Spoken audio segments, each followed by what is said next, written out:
Patience is the name of the game. You think of yourself as you think of things as putting yourself a little off balance and then waiting until there's some stasis to bring in another change.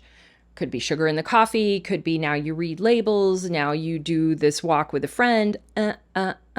Change is patient, it's humane, and incremental. Number 9, you do not use a method that just asks you to eat less. That is 100% not how long-term sustainable weight loss looks. What you do is create an environment that makes it easy to eat moderately. And that's a more complex subject. Like, I can't teach that in a 30-minute podcast, but I want you to think differently about your eating as not being a problem, but an outcome.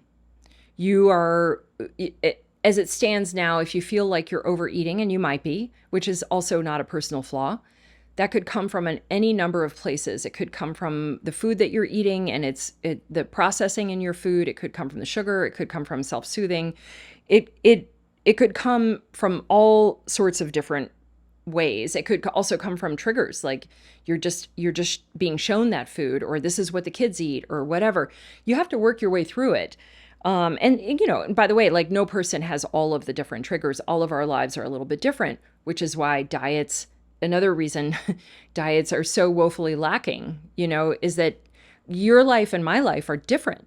And what I'm exposed to is different. There could be some similarities, but what you really need is a way to think differently. And thinking about your eating as a byproduct of your life, and not not a summary judgment on your person, is a very helpful way to go, because it gives you some action. Back to the agency idea. Now you have agency to make change, as opposed to thinking, oh, I just need to buckle down. I'll just be different one day. No, you won't. And that's okay. You are who you are. And that is just fine. That is all you need in order to make real progress on anything you want to change, including your weight.